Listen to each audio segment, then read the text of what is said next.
Buen día, apreciados alumnos, ¿cómo están? Les doy la bienvenida a nuestra nueva clase de administración de cooperativas. Es lo que vamos a estar dando en este módulo. Yo soy la profe Katy Burliotis y les voy a estar comentando un poquitito en qué consiste nuestra materia, ¿verdad? Eh, para empezar a hablar del cooperativismo tenemos que remontarnos a la historia del cooperativismo, ¿verdad? La idea y la práctica de la cooperación aplicada a la solución de problemas económicos aparecen en las primeras etapas de la civilización, o sea, desde que el hombre es hombre que quiere realmente agruparse. ¿Por qué? Porque el hombre es un ser social y para el logro de sus objetivos se da cuenta que solo muchas veces no va a lograrlo, ¿verdad? Entonces necesita asociarse a un grupo de personas para en la búsqueda del logro de sus objetivos, ¿verdad? Entonces, aquí es como nosotros vemos que en esta necesidad de unirse para obtener los bienes y servicios que son indispensables, los historiadores del cooperativismo, ¿verdad?, señalan los antecedentes. Por ejemplo, las organizaciones para la explotación de la tierra en común de los babilonios, la colonia comunal mantenida por los esenios a orillas del Mar Muerto, las sociedades funerarias de seguro entre los griegos y los romanos, los ágapes de los primeros cristianos como forma primitiva de las cooperativas, la vida agraria entre los germanos, la organización agraria y el trabajo entre los pueblos eslavos, la organización del trabajo y la producción en el Manoir medieval, ¿verdad? Las reducciones jesuíticas en el Paraguay, las cajas de comunidad en la época de la colonia española, las colonias con el carácter religioso de los inmigrantes en Norteamérica. Entonces, ahí vemos un poquito los antecedentes, ¿verdad? A al cooperativismo, ¿verdad? Entonces nosotros podemos decir como punto de partida de una visión histórica de la cooperación, tenemos que reconocer a los precursores de esta ideología, ¿verdad? Son las personas que a partir del siglo XVII, tanto en las ideas como en las obras, empiezan a precisar las características de un sistema cooperativo. Entre los más notables precursores vamos a mencionar a Peter Cornelius, quien publicó en 1659 un ensayo que comprendía, ¿verdad?, su doctrina, y John Bellers, ¿verdad?, que en 1695 hizo una exposición también de un trabajo titulado que decía Proposiciones para la creación de una asociación de trabajo de todas las industrias útiles y de la agricultura, ¿verdad? Entonces, en esa fase precursora del cooperativismo también mencionamos la manera especial de dos destacados ideólogos, ¿verdad? Que era Robert Owen y Charles Fourier, que ellos eran, Owen era un autodidacta industrial afortunado que desde muy joven fue innovador en técnicas y sistemas sociales, ¿verdad? Es necesario también mencionar la época de la revolución industrial ocurrida en Europa, especialmente en Gran Bretaña en 1750, 850, en ese siglo, ¿verdad? Hay una referencia histórica imprescindible, ¿verdad? La revolución industrial no fue solamente una revolución política, sino principalmente fue una revolución tecnológica que fue influida por la utilización de algunos descubrimientos de la industria, ¿verdad? Y esta influencia de la revolución industrial con sus características de desorden sobre la clase trabajadora produjo algunas reacciones cuyas consecuencias todavía se pueden apreciar, que es la de los destructores de máquinas, que fue duramente reprimida por el Estado, la del sindicalismo, la de los cartistas, aquella que se propuso lograr leyes favorables para el trabajador y a la que le podemos denominar cooperativa, ¿verdad? Esta última tuvo por causa inmediata el hecho de que en Inglaterra muchos trabajadores de la época no siempre recibían un salario en dinero, sino en especie, ¿verdad? Por la comida, por la casa, ellos tenían que trabajar. Aún en el caso de que recibieran el salario en dinero, era demasiado bajo y le obligaba a los trabajadores a someterse, ¿verdad?, a los tenderos que por concederles un crédito exigían un valor mayor por la mercancía. Entonces era una usura directamente, ¿verdad? Los trabajadores entonces pensaron que uniendo sus esfuerzos ellos podían convertirse en sus propios proveedores. Y ahí es donde se origina la idea de las cooperativas, ¿verdad? Por otra parte, el desempleo y las condiciones de trabajo cuando se conseguían le movieron a otros grupos de trabajadores también a organizarse en cooperativas de producción, ¿verdad? Y de trabajo que hoy se denomina el trabajo asociado. En la ciudad de Rochdale, ¿verdad?, que es en Inglaterra, estaba dedicada por mucho tiempo a la industria textil. Ahí se presentaron algunas de las consecuencias de la revolución industrial. Habían inconvenientes para los trabajadores, por lo cual algunos de ellos pensaron que debían agruparse y ellos se constituyeron en una organización para el suministro de artículos de primera necesidad. Entonces, para llegar a ese objetivo, ellos debieron antes, con gran esfuerzo de su parte, ahorrar cada uno en la medida de sus capacidades, logrando así reunir un pequeño capital. En ese entonces eran 28 libras esterlinas, ¿verdad? Una por cada uno de los socios. Y con ese exiguo patrimonio fundaron una sociedad que fue denominada de los probos pioneros de Rochdale. La mayoría de estos hombres eran tejedores y en el grupo figuraban algunos más ilustrados que habían tenido participación en otras organizaciones también de beneficio común. Entonces, para el 21 de diciembre de 1844, en contra de todas las opiniones de los comerciantes establecidos y de otros ciudadanos, ellos abrieron un pequeño almacén en la llamada Callejuela del Sapo, pero para sorpresa de los comerciantes que le auguraron un rotundo fracaso, ¿verdad?, la incipiente institución fue creciendo y fue incluyendo en su organización a muchos otras localidades aledañas, ¿verdad? Entonces, este es el origen del cooperativismo de consumo que se dio en Gran Bretaña. Su desarrollo abarcó después no solamente Europa continental, sino el resto del mundo. El importante crecimiento se le atribuye entonces no a la importancia del poder económico, sino al valor de las ideas, a la fidelidad de estos iniciadores que tuvieron para con esas ideas, ¿verdad? Entonces, mientras el cooperativismo de consumo se extendía por Gran Bretaña y pasaba a otros países del continente, como Francia, Alemania, Italia, los países escandinavos y otros territorios, aparecían también simultáneamente nuevas formas de cooperación en el campo económico y social. Aquí podemos hablar, aparecían las cooperativas de crédito orientadas a los campesinos en Alemania, las cooperativas para aprovisionamiento de insumos también, ¿verdad? Las cooperativas de ahorro y crédito que eran llamados bancos populares que le ayudaban a los artesanos, a los pequeños industriales. Y en Francia prosperaban las cooperativas de producción y trabajo, ¿verdad? Como el Familisterio, le llamaban, ¿verdad? Que fue fundado en Guisa por Juan Bautista Godin.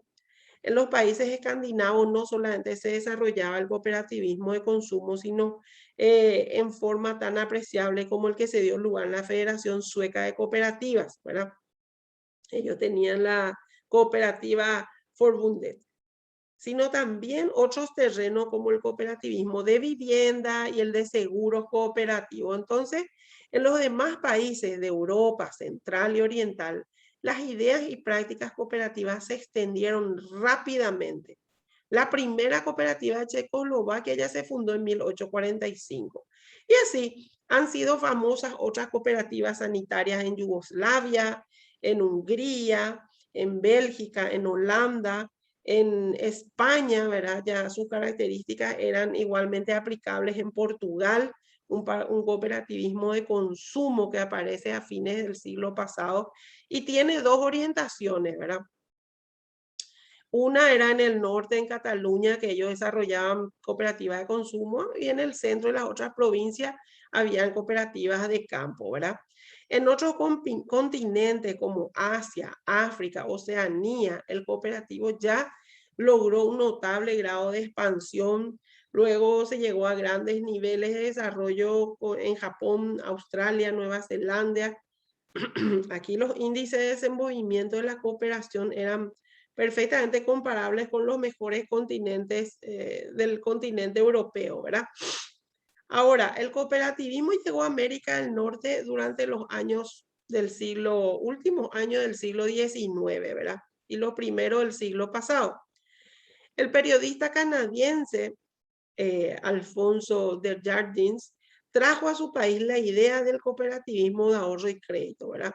Esto se extendió principalmente debido a la acción de Philem y de Bergengren, alcanzan un desarrollo verdaderamente sorprendente, ¿verdad? Luego, otros inmigrantes europeos trajeron también a América del Norte las demás formas de cooperación. Entonces, tanto en Canadá como en los Estados Unidos tomaron gran incremento las cooperativas agrícolas. El llamado movimiento cooperativo de Antigonish fue orientado por la Universidad de San Francisco, ¿verdad? Y es importante también poner, ¿verdad?, de presente que las cooperativas en su proceso de desarrollo casi desde el inicio del movimiento cooperativo establecieron diversas formas de integración. Así es como en 1895 se organizó en Europa lo que se denomina la Alianza Cooperativa Internacional, que se le denomina la ASI. Entonces, eso es para remontarnos un poquitito a quiénes fueron los precursores, ¿verdad?, de esta ideología.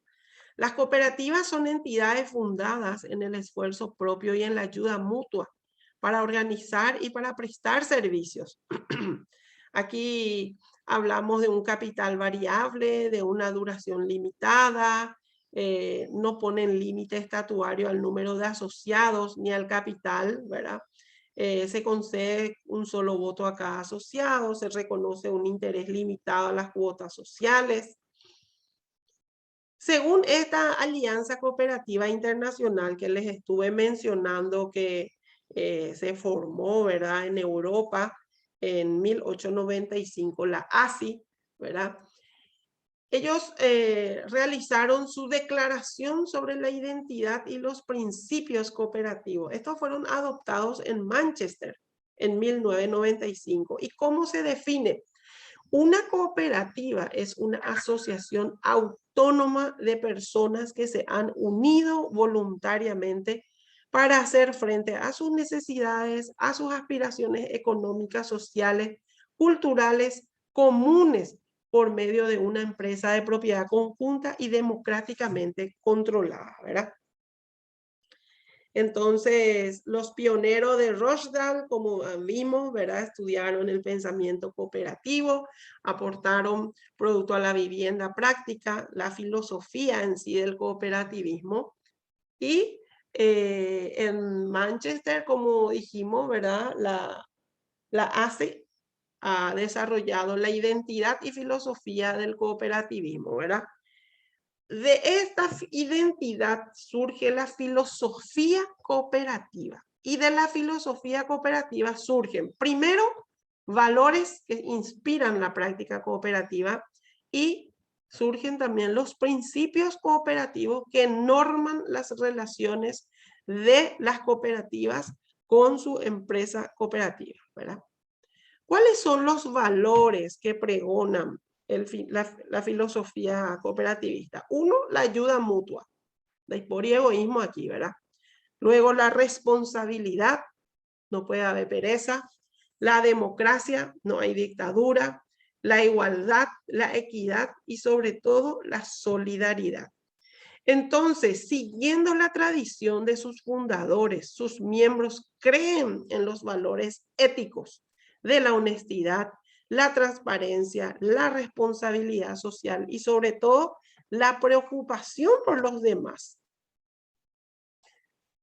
Como dijimos, también están los principios cooperativos, ¿verdad?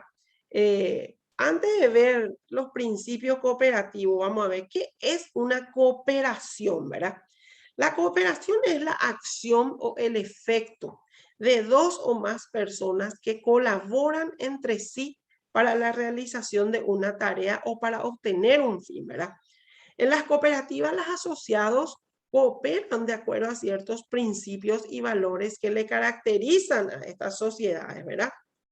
Ahora, ¿qué es una cooperativa? Una sociedad autónoma. ¿Qué significa autónoma? Significa que hay en la toma de decisiones tienen autonomía, tienen voz y tienen voto, ¿verdad? El cooperativismo es un sistema económico y social y se basa en la libertad, en la igualdad, en la participación, en la solidaridad, ¿verdad? La cooperación es un sistema práctico de armonizar los intereses humanos, recibiendo ayuda y colaboración de los demás, pero también eso te obliga a ofrecer en reciprocidad lo mismo, ¿verdad? El cooperativismo es un resultado de un largo proceso histórico en el cual el hombre demostró su espíritu asociativo y solidario. Ha generado diversas formas de organización social y económica que teniendo como base la cooperación, persiguen la realización de la justicia y la igualdad a través de la acción económica y a través de la promoción humana, ¿verdad? El cooperativismo es una herramienta que permite a las comunidades y a los grupos humanos participar para lograr el bien común. ¿Cómo se da esta participación? Con el trabajo diario y continuo, con la colaboración y la solidaridad, ¿verdad? Entonces, la cooperación económica, la cooperativa en sí, es una doctrina, es un conjunto de ideas, de principios y valores éticos y personales que regulan el comportamiento de los individuos dentro de esa organización, ¿verdad? Entonces, es importante mencionar, ¿verdad? Y estos principios y valores son los elementos distintivos de las organizaciones y de las empresas cooperativas. En 1844, los pioneros de Rochdale, que son los fundadores de la primera cooperativa de la historia, ellos habían formulado un sistema de principios simple, claro y contundente que les aseguró a ellos la conducción de la organización en beneficio de sus miembros. Luego, verá, con la declaración de la identidad cooperativa, que fue adoptada en la segunda Asamblea General de la ASI, que se realizó en el mes de septiembre de 1995 en Manchester. En esa oportunidad de la celebración del centenario de la Alianza, incluye una nueva definición de cooperativa y una revisión de la formulación de los principios y valores cooperativos. Entonces, de ahí es donde surge esta formulación de principios que mantiene la esencia de un sistema de principios y valores que demostró ser eficiente ya en más de 150 años de historia. Contribuyó a transformar el cooperativismo en una de las mayores fuerzas sociales y económicas a nivel mundial, que a la vez le incorpora a nuevos elementos para una mejor interpretación del momento histórico, ¿verdad? Ahora, ¿cuáles son estos principios cooperativos? Aquí tenemos. Uno es la adhesión voluntaria y abierta, ¿verdad? Luego le tenemos a la gestión democrática por parte de los asociados. En la adhesión voluntaria y abierta, esta es una membresía, ¿verdad? Las cooperativas son organizaciones voluntarias, nadie te puede obligar a formar parte, ¿verdad? Todas las personas que están dispuestas a utilizar su servicio y están dispuestas a aceptar las responsabilidades que conlleva la membresía, y acá no puede haber discriminación ni de género, raza, clase social, posición política o económica. El otro principio es la gestión democrática por parte de los asociados. Este es un control democrático de los miembros. Las cooperativas son organizaciones democráticas controladas por sus miembros, quienes participan activamente en la definición de las políticas, en la toma de decisiones, ¿verdad? Entonces, los hombres y mujeres elegidos para representar a la cooperativa responden ante los miembros, ¿verdad? En las cooperativas de base, los miembros tienen igual derecho de voto, un miembro, un voto, así nomás, ¿verdad? Mientras que en las cooperativas de otros niveles se organizan con procedimientos democráticos. Luego tenemos otro principio, es la participación económica de los asociados. Los miembros contribuyen de manera equitativa y controlan de manera democrática el capital de la cooperativa. Entonces, por lo menos una parte de ese capital es una propiedad común, ¿verdad? Usualmente se recibe una compensación limitada si es que hay sobre el capital suscrito como condición, ¿verdad? Los miembros asignan excedentes para cualquiera de los siguientes propósitos: el desarrollo de una cooperativa mediante la posible creación de reservas, de la cual al menos una parte debe ser indivisible, ¿verdad?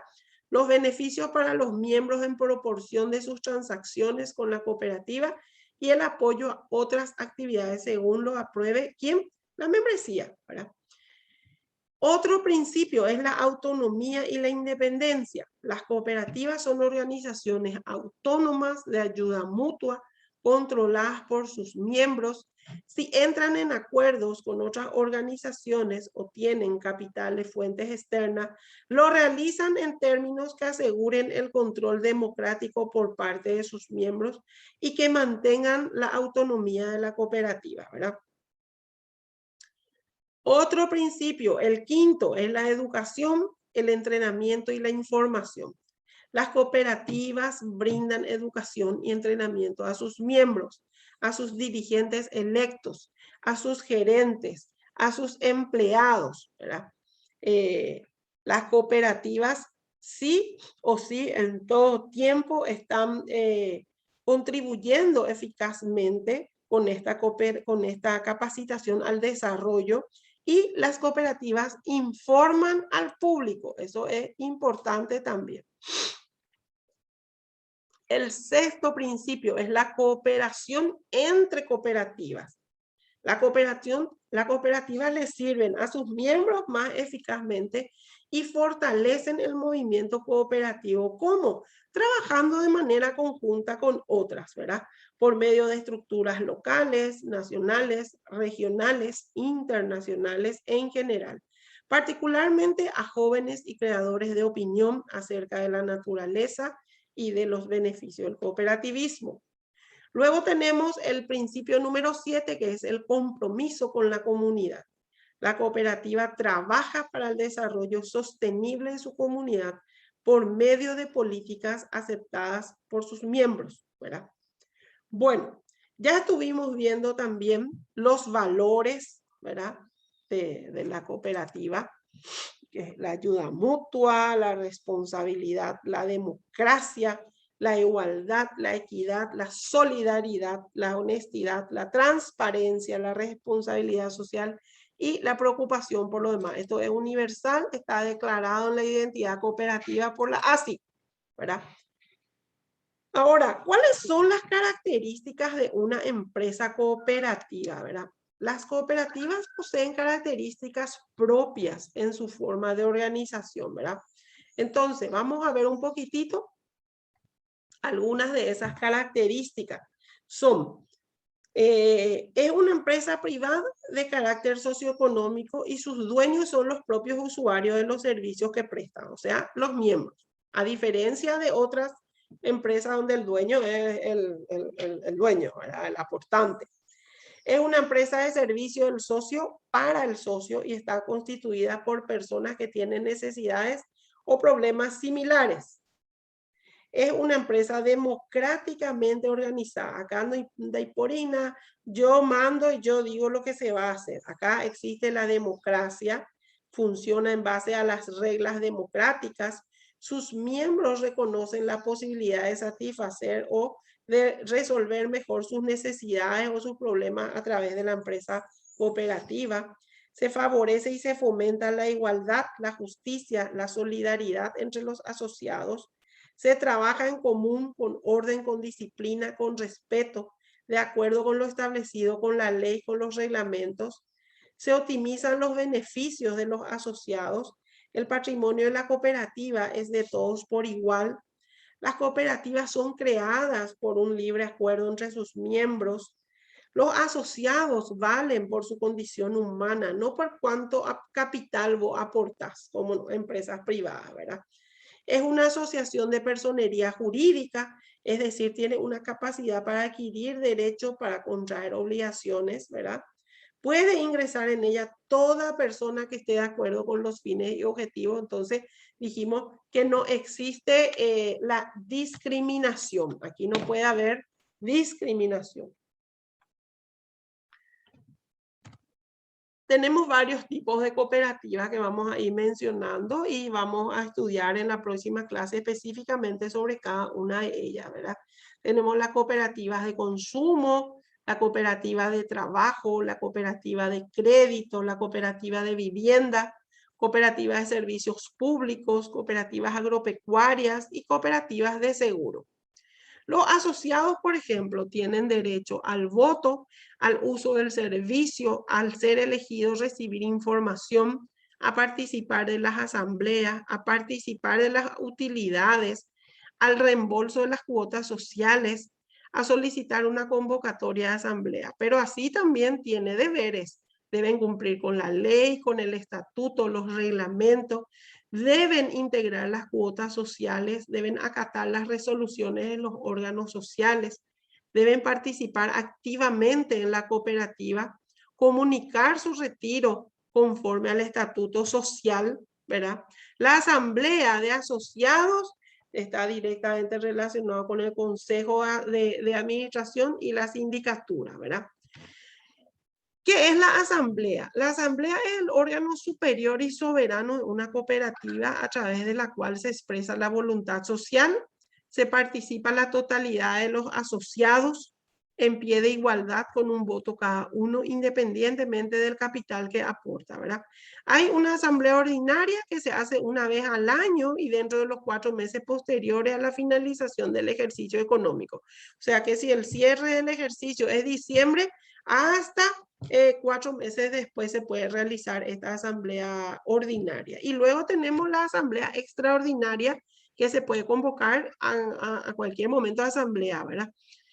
Es importante señalar que cuando el número de asociados supera los 5.000, la representación de ellos en la asamblea ya se efectúa a través de delegados elegidos en la asamblea de distritos, ¿verdad? Hay un consejo de administración que es el órgano elegido por la asamblea, famoso miembro del consejo, ¿verdad? ¿Qué hacen ellos? Administran y dirigen todas las operaciones sociales. Sus integrantes deben ser asociados y no menos de 3, ¿verdad? Tenemos la sindicatura, tenemos la fiscalización pública, ¿verdad? Que autoriza el funcionamiento en todo territorio nacional, ¿verdad? Fiscaliza en nombre del Estado, ¿verdad? El INCOP. Tenemos la auditoría a cargo del contador público que está inscrito en matrícula respectiva. El capital de las cooperativas, el proyecto de creación de la cooperativa debe centrarse en 2 aspectos. Uno es el proyecto desde el punto de vista social, o sea, la satisfacción de las necesidades de los asociados o la resolución de sus problemas a través de un esfuerzo propio y a través de la ayuda mutua. Y el otro está relacionado a la obtención y consolidación de capital, o sea, debe consolidar y obtener capital, que es el pilar fundamental en la vida de cualquier empresa, que debe ir paralelo al proyecto social, y esto se realiza a través del aporte del socio, ¿verdad? Los excedentes reparten, ¿verdad? Solo aquellos que provengan de la diferencia entre costo y precio del servicio, ¿verdad? Bueno, hasta aquí nuestra clase de hoy. Les dejo esta grabación en plataforma, ¿verdad? Que no pudieron estar. Y nos vemos el próximo sábado a las 8.